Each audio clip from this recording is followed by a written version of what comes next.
Puraviappan Periyannan, and an ENT surgeon with a special interest in vertigo and balance disorder. I practice at Subang Jaya Medical Center and also run my own clinic in SS15.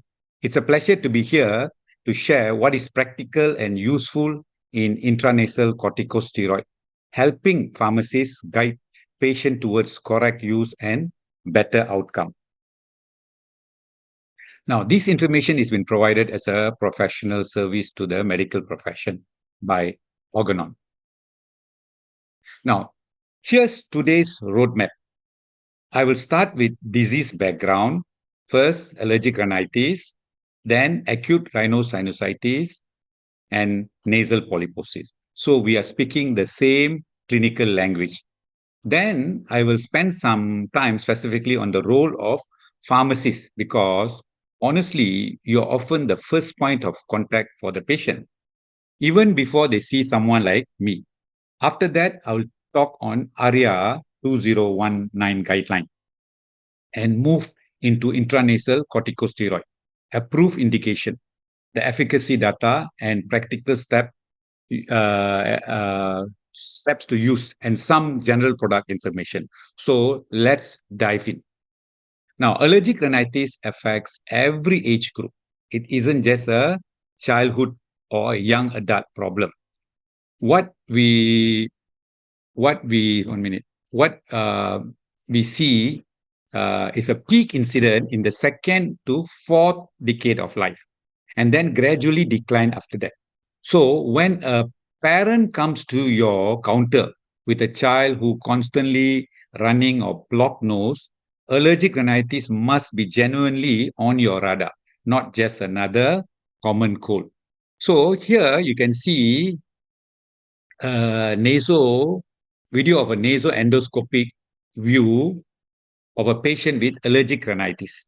So the first thing you're seeing is the inferior turbinate. So we have three turbinate: inferior, middle, and superior. Normally we can see the inferior turbinate. And you can see here, the inferior turbinate is pale and boggy. Now you're seeing the middle turbinate, also very edematous.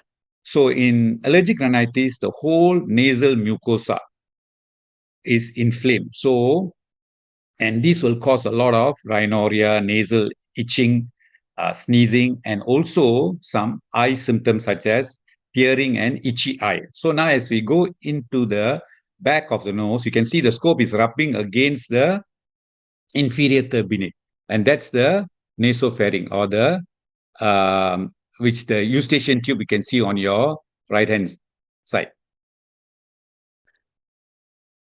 Now, in allergic rhinitis, the first time a susceptible person is exposed to an allergen, example like house dust mite or pollen, the immune system produces IgE antibody specific to the allergen. Those IgE antibodies sit on the surface of the mast cells in the nasal mucosa, as you can see in figure 3. On re-exposure, the allergens bind to the IgE, the mast cells degranulate and release all the mediators such as histamine, bradykinin, leukotrienes, all these inflammatory mediators you can see in figure 4 or 5. That gives you the early phase. When in early phase, normally what happens is sneezing, itching, watery rhinorrhea within minutes.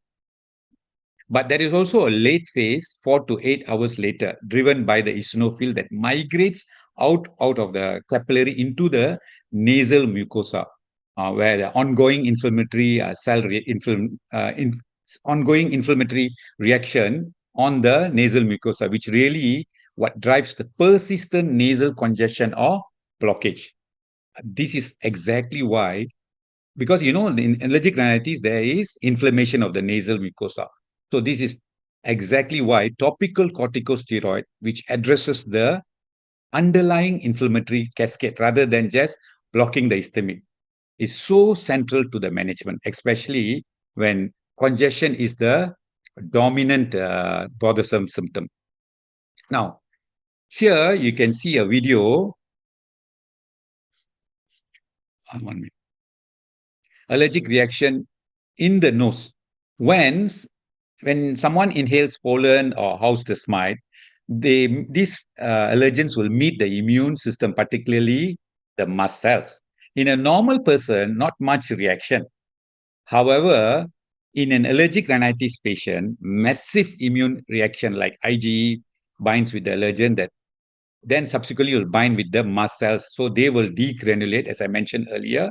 They release histamine, bradykinin, leukotriene, which will cause inflammation on the nasal mucosa, causing excessive mucus production, such as rhinorrhea or sometimes even postnasal drip. This then will block two important openings. One is the nasolacrimal duct. So when the nasolacrimal duct gets blocked, patient will have hearing and also itchy eyes. And sometimes the inflammation in the nasal mucosa can also block the eustachian tube, causing the patient to have middle ear effusion. Bringing it closer to home, a multinational survey by Caterallis and colleague in 2011 found that 8.7% of the population across the Asia-Pacific region suffered from allergic rhinitis. In Malaysia, specifically, the estimated prevalence was about 7.1%, which is actually higher than several other South Asian countries, such as Hong Kong, Philippines, and Singapore. And the trend over the years has been increasing, largely attribute to, as you know, urbanization and air pollution. Currently, you can see a lot of haze, climate change, and also better awareness and diagnosis. So this is a growing problem, and pharmacists are at the front line.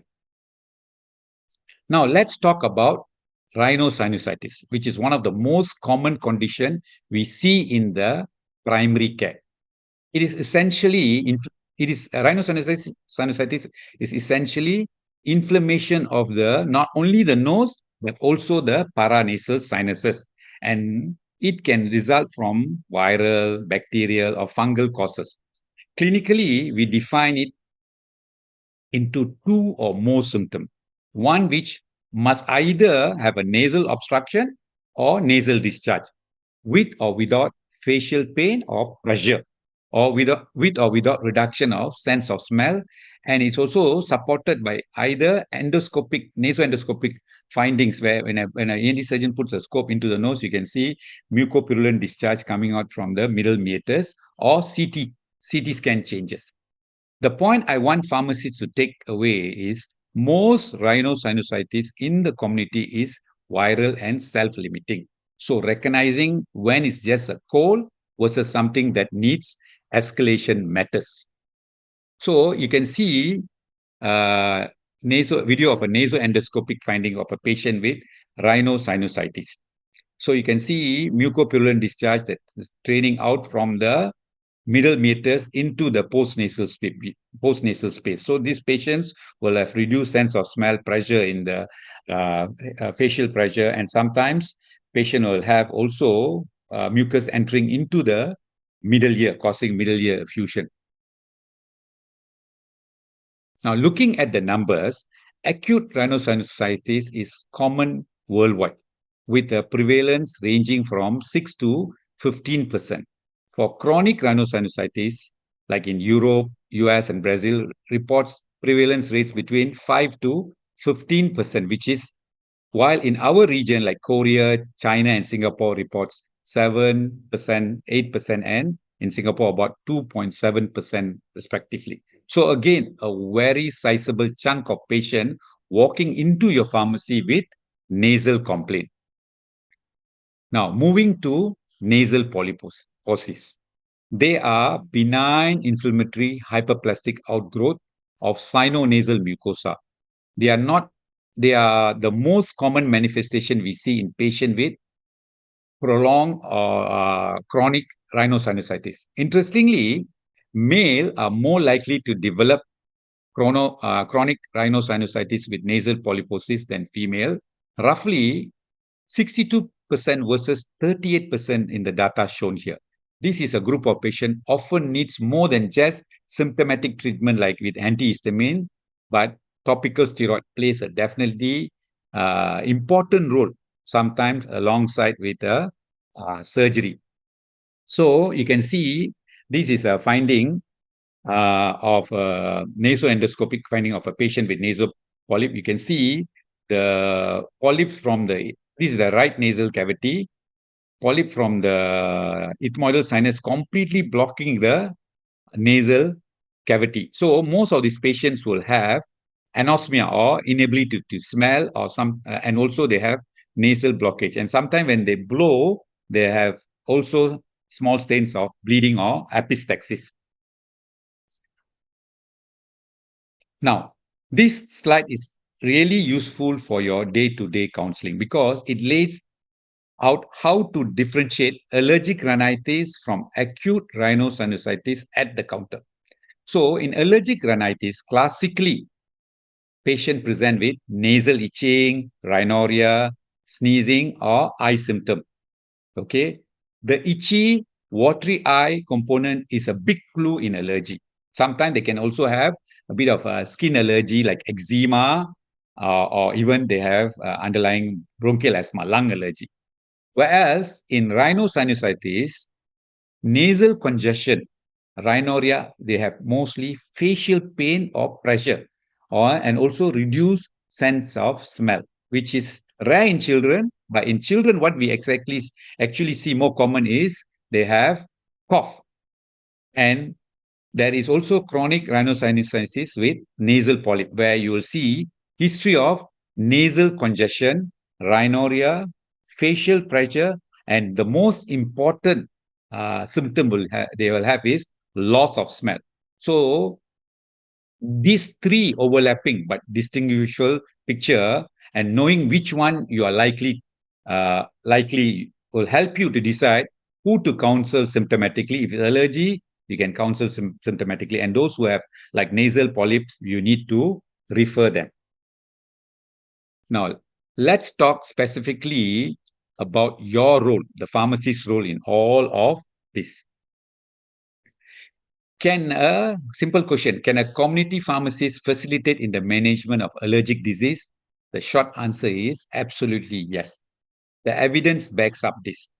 Pharmacists are recognized as a suitable healthcare profession to provide both patient education and pharmaceutical care for allergic rhinitis.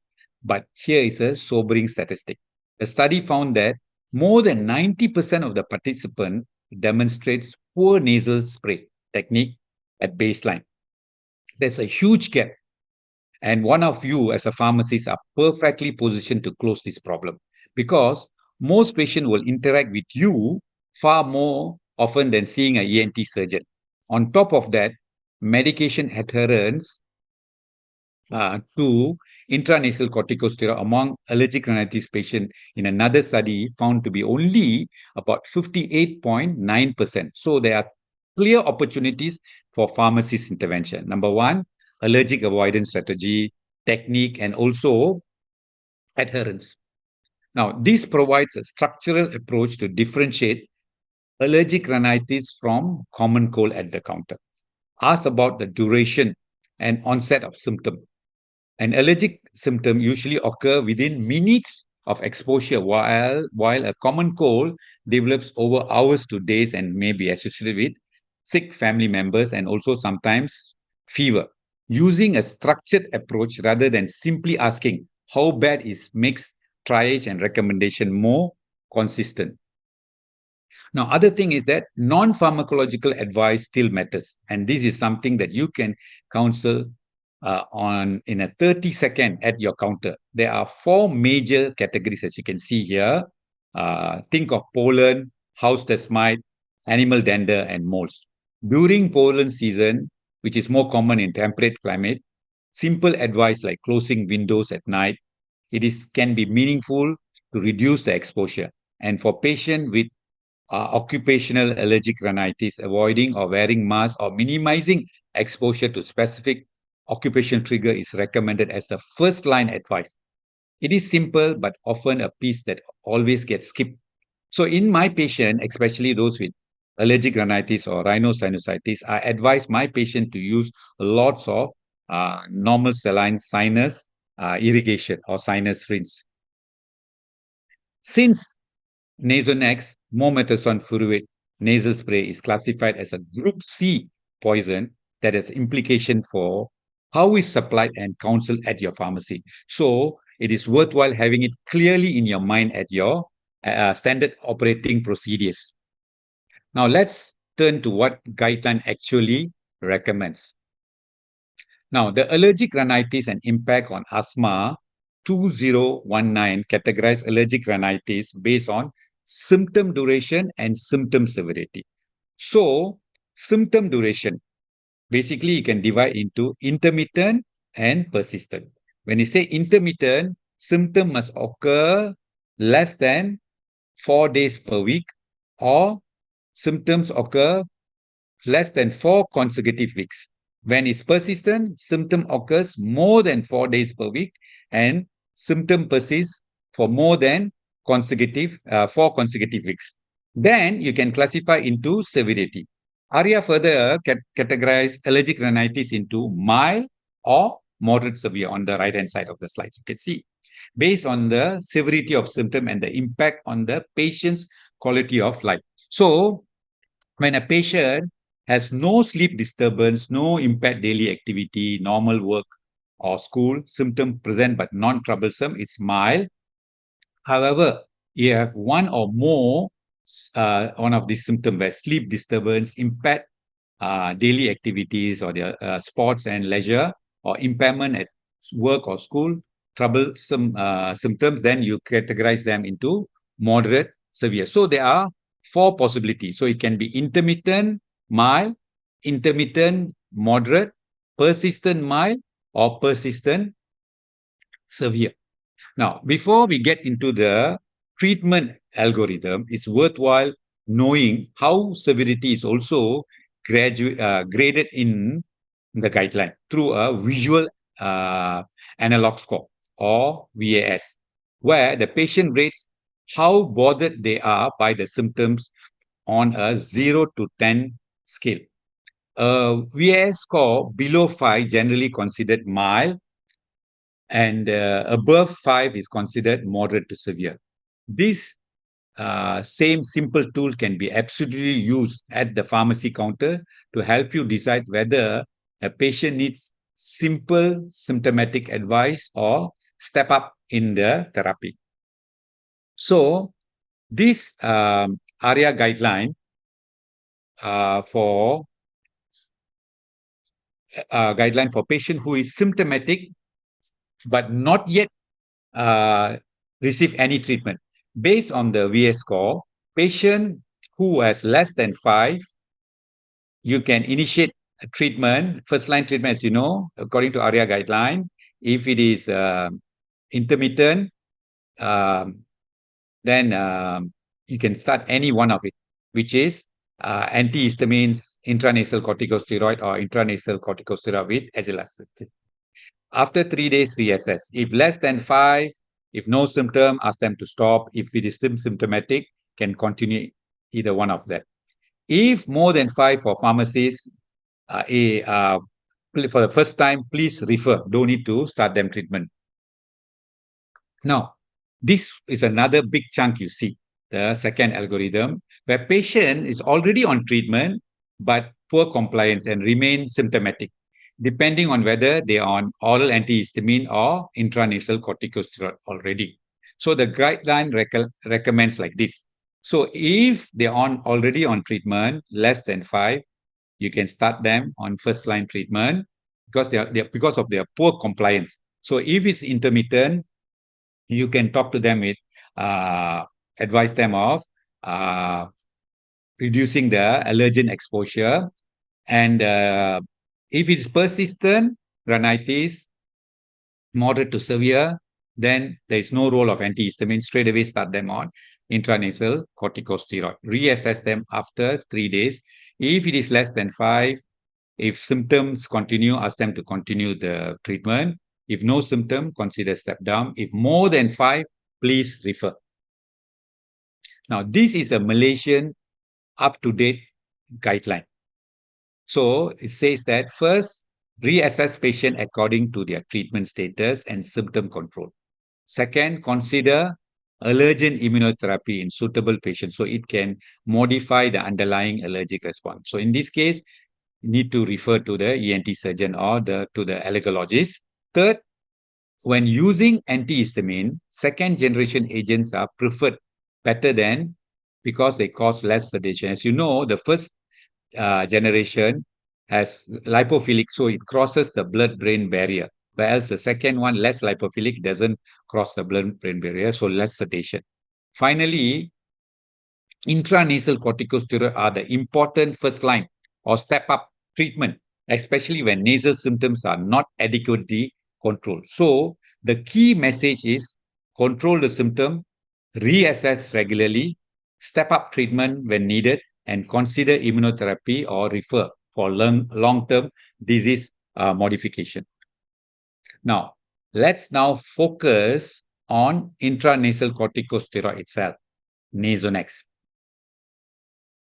Now, Nasonex aqueous or nasal mucosa, nasal spray contains mometasone furoate suspension. It is a topical glucocorticoid with local anti-inflammatory property applied directly into the nasal mucosa where the inflammation process is happening.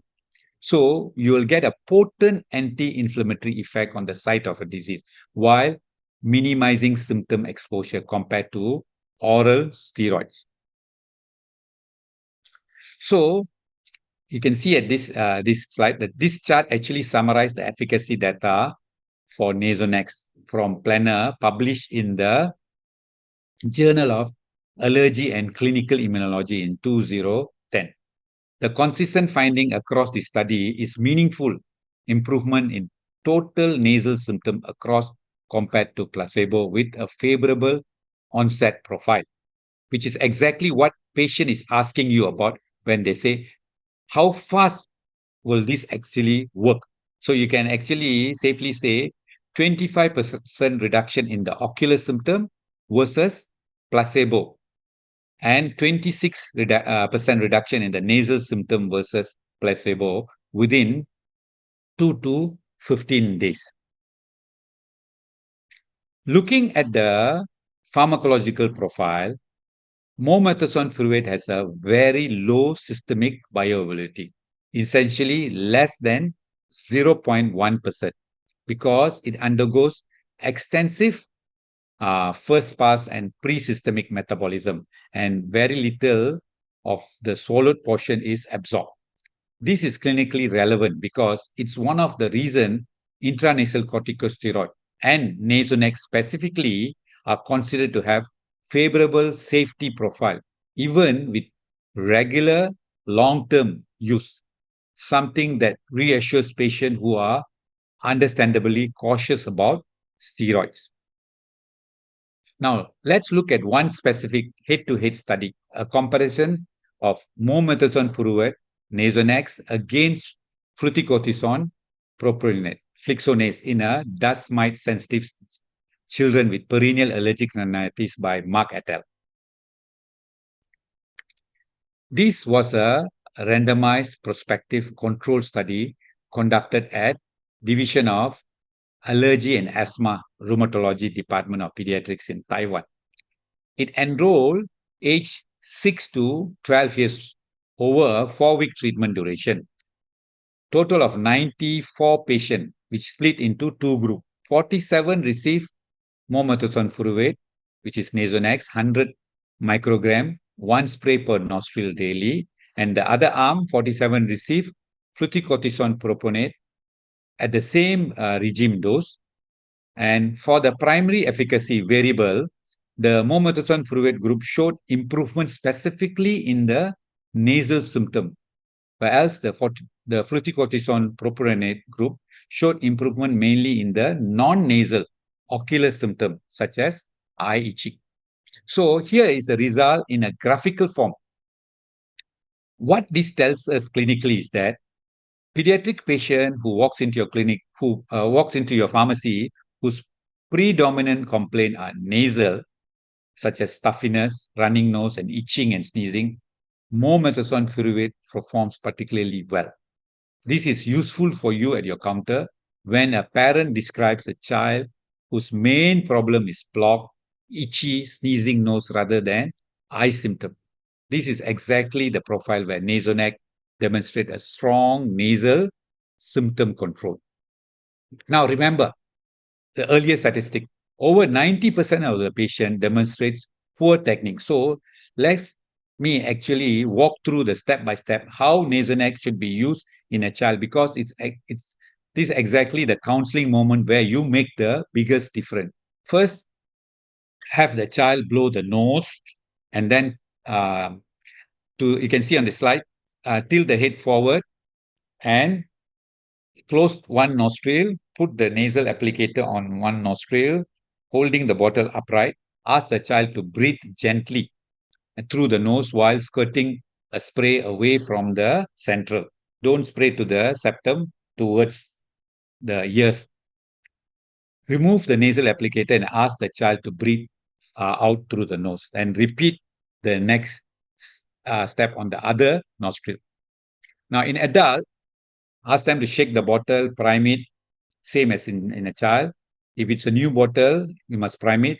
If it hasn't been used for a while, tilt the head slightly forward. Use the opposite hand to the nostril, bringing spray to avoid crossing over.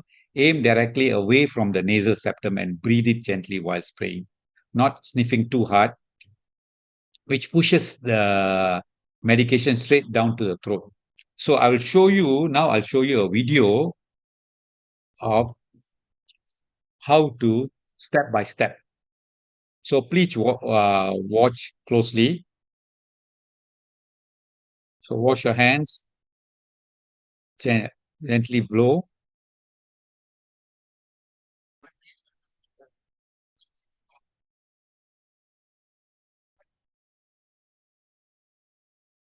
So if first time is prime, or if you're not used for a few days, you have to prime it.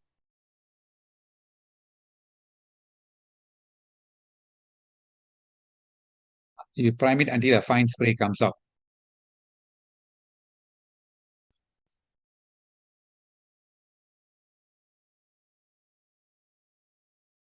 So first tilt your head.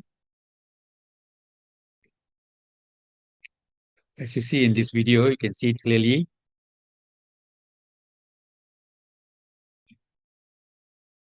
So that it doesn't hit the nasal septum.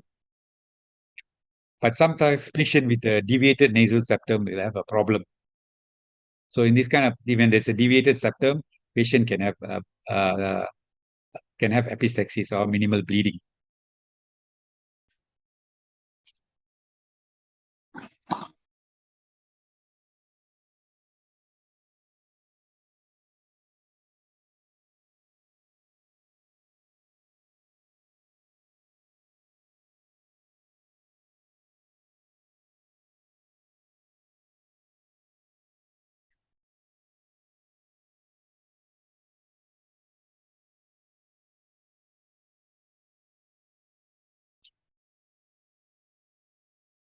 Okay. So a few practical points. Basically, when you are dispensing at counseling, check the container well before. Ask the patient to check the container well before use. For storage, keep it in a cool place below 30 degrees Celsius, and do not freeze it. In pregnant or breastfeeding, must use according to individual risk benefit assessment. Normally, I don't prescribe Nasonex for pregnant women. And importantly, watch for co-administration with strong cytochrome 450 3. As you know, there are more than 27 cytochrome enzymes. So the 450 3A4 inhibitors, such as when they are taking together with ketoconazole, itraconazole, clarithromycin, or other antiviral like ritonavir, are the key one that you must be careful, because combination can increase the plasma concentration of the corticosteroid and potentially increase risk of systemic corticosteroid side effect. This is genuinely useful to check the drug interaction before you give it to the patient, especially when the antifungal or antiviral. So to bring this together, allergic rhinitis is one of the most common acute and chronic condition we manage. And because the allergic response varies so much between individual, treatment really does need to be tailored to each patient. Beyond just cause and efficacy, we also need to keep good quality of life for patients who for their sleep, their work, and their daily function. And to summarize, Nasonex specifically, it's a topical glucocorticosteroid with low systemic bioavailability, targeted local anti-inflammatory action, and rapid onset of effect, which together make a strong guideline support as a first line or step up option for your patient with allergic rhinitis. Since we have some time, I want to talk on the management of vertigo and dizziness. Now, before I talk about vertigo, let me ask you a simple question. How do we know that we are standing upright? For your information, we don't have a single balance organ. For balance, we have actually three input: vision, vestibular system, and the proprioception. All this information is sent to the central processing. As you know, it's the brainstem. You can see on the upper picture here, the brainstem, which then this information is sent to the cerebellum and to the cerebrum.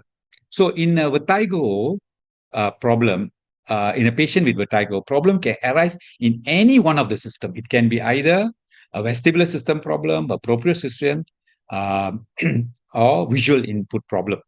So the other thing is, vertigo is not a diagnosis. It's a symptom. So as you can see, there are more than 40 diagnoses for vertigo. So it can be either peripheral or central.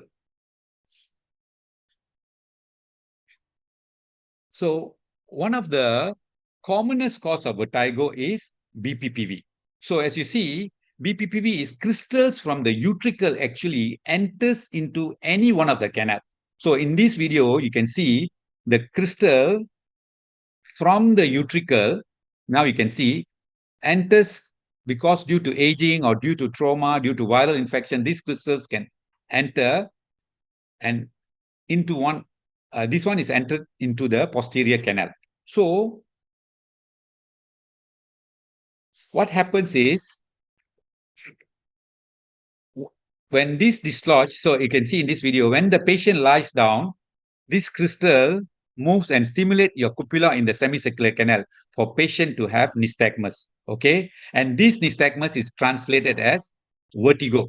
So, and you can see on this video, so when the crystal from the utricle enters any one of the canal, when the patient lies down or pick up an object, okay, patient will have symptoms of vertigo. So BPPV, benign paroxysmal positional vertigo, brief episode of vertigo, especially when patient picking up an object from the ground, looking up, or it's called, or sometimes it's called a top shelf vertigo, or rolling over a bed, getting up from the bed.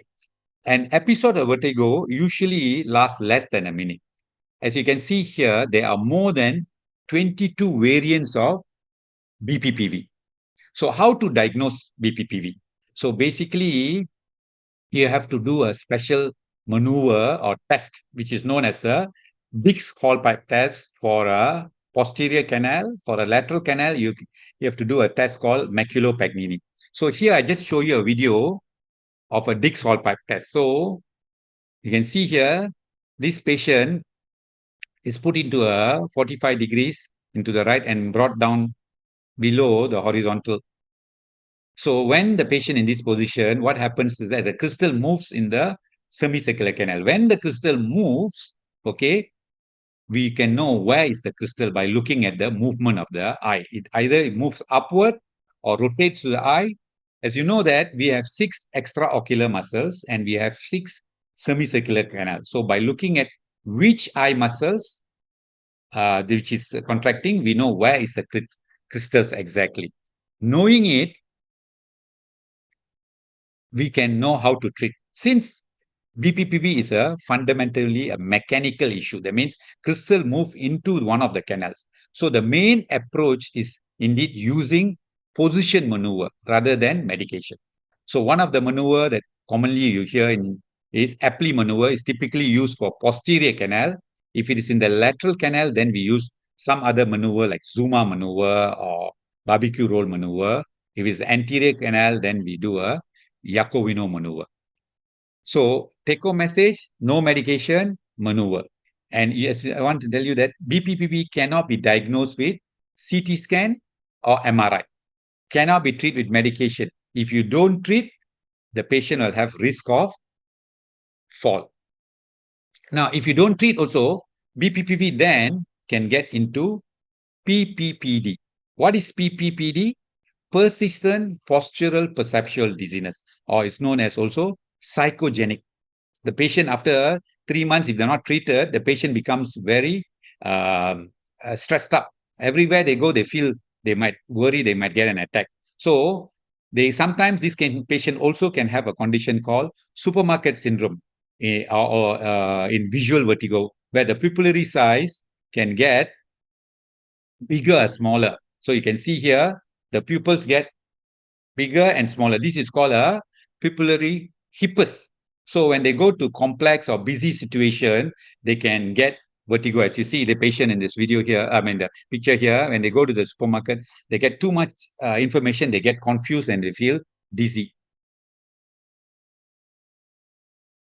So in complex, like when in a complex or busy situation, they get vertigo, especially supermarket, crowded area, or looking at, sometimes when they're looking at mosaic pattern of flooring, okay, they feel very dizzy. I have a patient also, there's another condition called motorist vestibular disorientation syndrome, or MVDS, where patient feel dizzy or imbalanced when driving a car. So this patient actually went to see 5 mechanic before coming to see me, especially when they are driving in the highway, when there is a car overtaking on the right and left, they feel that the optic flow on the right and left gets too much, and then they get confused and the car feels swaying to one side. So they can present any way. So the other thing is, when you know a patient has got a hearing problem, you do an audiogram, patient cannot hear well. What happens if a patient have a vestibular problem? So this video here, I just want to share with you, this test is a vestibular function test called a video head impulse test that assess the canal by looking at the gain of the eye, where velocity of the eye over velocity of the head movement. So you get a value here. So this is, now we are doing the lateral canal. Okay. We can actually assess the function of the semicircular canal. We also now can assess the function of the utricle and circle, or known as the otolith. So you can see here, lower down, there are 6 values. All are green. That means normal. Now, what happens when the semicircular canal not functioning? Normally, the patient won't have vertigo. They more have a imbalance. They might have difficulty in walking, especially in uneven floor. Because for balance, we have 3 organ: your vision, vestibular system, and your proprioception. So in uneven organ, you need to activate your proprioception. So if a patient, and also if your vestibular system is weak, then the patient gets find it difficult to walk, or sometimes in dark environment. So you need your vision input. So now you take off the vision input, you have only 2 input, which is your vestibular and your proprioception. If your vestibular system is weak, then the patient have finding difficulty to walk. Now, this is an interesting case. You can see the results here. All are red. All the 6 canals are weak. So, interestingly, this was actually an ophthalmologist, a 76 years old retired ophthalmologist, was referred to me by a neurologist. She was admitted for vertigo and also with frequent fall. MRI brain was done all normal and was referred to me. And she was actually on a vestibular suppressant. As you know here, the vestibular system is weak. you start vestibular suppressants such as Stametil, Beta-Circ will not work on this patient.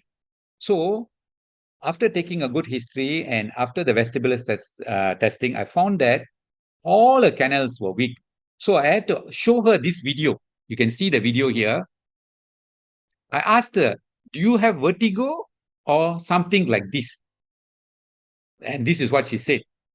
She feels the whole world is bouncing when she walks. Okay. So the take-home message is even eye specialists cannot tell you what is oscillopsia. Okay. How do you expect a normal person to tell you? So proper history taking is important. And if the patient, especially if any of your family members have frequent fall, now you can actually assess the patient's vestibular function, whether it is working or not. So in this patient, how to treat? Basically, patient don't need treatment. Okay. What is important is, now the vestibular system is not working. So like her brake is not working. So what you need to do of all the labyrinthine sedative, now in the room, you have to remove the carpet because you need proprioception. So if they step on the carpet, they find sometimes input doesn't go to the brain. So because one system is out, so you have another two more system available. And especially at night when they go to the toilet, they have to on the light. The room must be well lighted up. And also better for this kind of patient in severe condition because of frequent fall, better to use walking aid. Now, central causes of vertigo maybe can be due to a posterior circulation stroke, TIA, or blood circulation to the posterior circulation can be affected. Sometimes in Parkinson's disease also, patient can have, they don't have purely vertigo, they have imbalance, frequent fall, due to cerebral ataxia, multiple sclerosis, and sometimes commonly due to vestibular migraine. I just want to show you, this is a patient, 7 years have been on vertigo treatment and also with psychiatric medication. This patient came to see me. Her main complaint was imbalance. Okay. So, and lot of frequent loss of consciousness and falls. And this patient, I show you a video. When I turned the patient to the left, what actually happened was the blood circulation to the posterior circulation was affected. Okay. The patient actually fainted. You can see there in this MRA, the red arrow shows the vertebral artery is very narrow. So when I turn the patient to the left side, the left vessel got kinked. And so now less circulation goes to the brainstem. So when there's less circulation of brainstem where the vestibular nuclei is, the patient, the blood circulation affected, causing them to have the reticular activating system get activated. So they get loss of consciousness. So the take-home message is proper history is very important. There are more than 40 differential diagnoses of vertigo. 90% of the time, diagnosis is made through proper history. Common causes include BPPV, benign proximal positional vertigo. It's a mechanical problem, so medication is not needed. So we must do maneuver rather than doing CT scan or MRI. If you don't treat, there's a risk of fall, and they can have PPPD or persistent postural perceptual dizziness. Now, who is the dizzy patient here? Mbappe, Ronaldo, Messi, or Vinny? Let's answer by interesting case. I had a patient, a 67-year-old patient, walking on an orchard when he was struck by a falling coconut. He initially thought he was been hit from behind by unknown object or a person. His wife later found him unconscious for several minutes with a coconut nearby. He was admitted for positional vertigo and vomiting. A CT brain was performed in the emergency department to rule out intracranial bleed, followed by a neurology referral to rule out a posterior circulation stroke. MRI was subsequently all were normal, and the patient was treated with vestibular suppressant and discharged home in a stable condition. All seems to be well until the same evening, patient came back to the ER, now this time with palpitation. Then the patient was sent to the cardiologist to do a Holter test. So the Holter was normal and then referred to ENT. So the vestibular suppressant dose was now doubled and add on another vestibular suppressant for good measure. The patient still feel dizzy the next day, especially when lie down. So was referred to the orthopedic to rule out cervicogenic vertigo. And the orthopedic saw and say the neck is stiff and referred to the physiotherapy. 2 days later, patient was brought by the son, still complaining dizzy. This time, she was referred to the psychiatrist.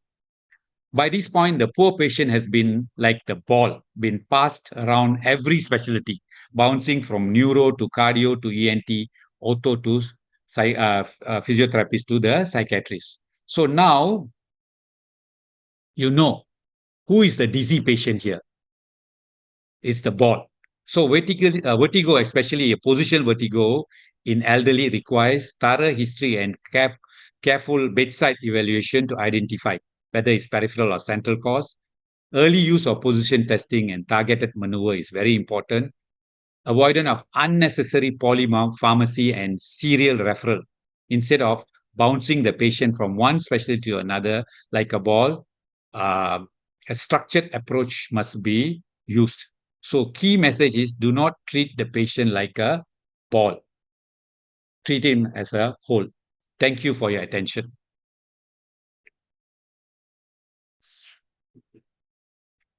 Thank you so much, Doctor, for sharing your expertise.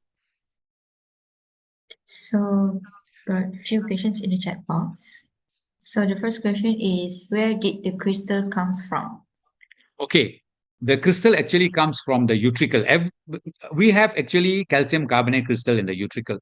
The function of the utricle is to tell you forward or backward. So when they put a weight there, so it will tell you.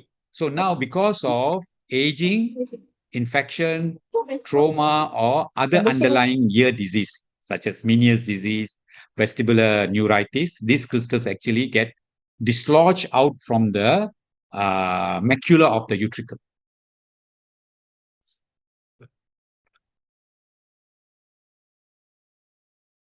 Thank you, Doctor. And next question is, any comment on usage of vitamin B12 for vertigo? Basically, as I mentioned there, the three possibility. One is the proprioception problem, vestibular problem, or ocular visual. So if the patient have like peripheral neuropathy, definitely the vitamin B12 will be very useful. Okay, and then going back to the previous question, which is related to crystal, meaning the crystal is naturally occurring in the ear, all of us have regardless of any age. Has it? Now, what's the question? Dear doctor, I have few customers who have persistent allergic rhinitis, which are most likely due to having pets in the house. How do you counsel such patients since they love the pet? So here we have few options. Number one, I think in these kind of cases, nasal irrigation, because you can't, like smokers, you can't, sometimes you ask them to stop smoking, they will never stop. So first thing is regular normal saline irrigation, number one. Number two is you can ask the patient to do a allergy test to find whether they are allergic to the pets. So if they have a cat allergy or a dog allergy or whatever, so they can even talk about immunotherapy. This is the immunologist can manage this kind of condition. Okay, next question. Crystal is naturally occurring in the ear. All of us generate regardless of it. Crystal, everyone has got crystals in the utricle. But if it is in the utricle, it is normal. That the function is to tell you, utricle is a otolith, tells you linear motion. So when this crystal get dislodged, then it becomes a problem. So the crystals can enter into any one of the canal. We have 6 canal, so there are 22 variants for the possibility of the crystals to be. Is ginkgo biloba effective in reducing or preventing vertigo? If it is ginkgo biloba, basically increases blood circulation to the brain. So if it is a central cause, can improve. But first of all, you need to identify what is the cause of the vertigo. Then the treatment is according to that.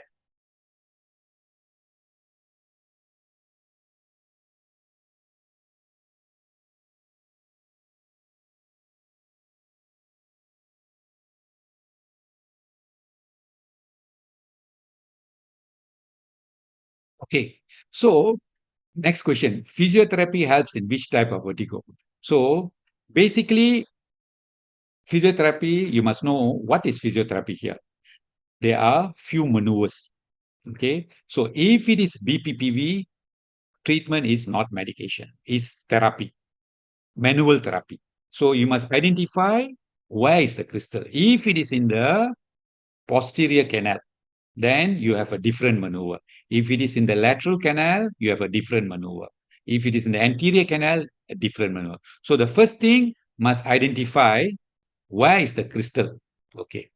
How do you treat GERD related vertigo? Do we need to give vertigo medication or just treat the GERD symptom?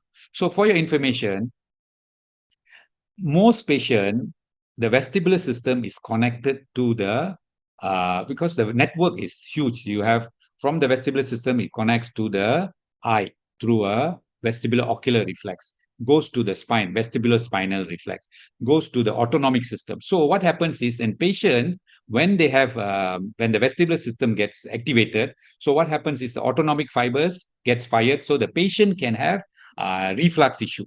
Okay, you can treat the reflux. Okay, they are interrelated. Okay, but most important, if the vertigo, a patient with vertigo can have reflux symptom, but you must identify what is the cause of the vertigo before treating. But for the reflux, you can give reflux medication. Next question: how and where to refer customers for investigation and therapy for vertigo? So basically, you must refer to the not the right doctor who specializes in vestibular medicine, either a neurologist who has interest in vestibular medicine, an ENT who has interest in vestibular medicine. What is the recommended management for community pharmacy level at vertigo? Basically, vertigo, you must get the diagnosis before refer, because sometimes patients are given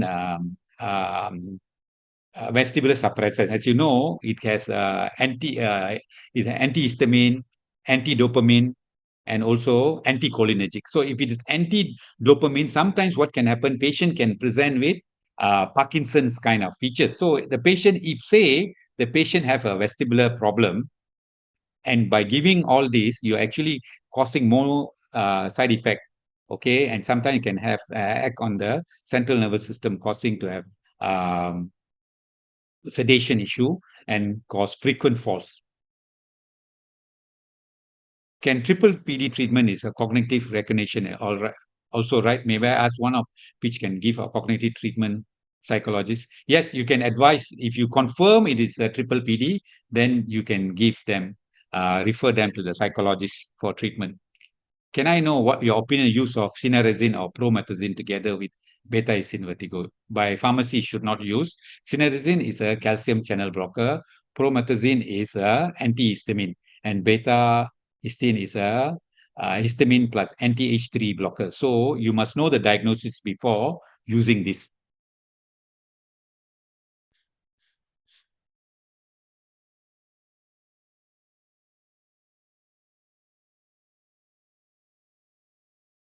Any more questions from the Any floor? other question, Anissa?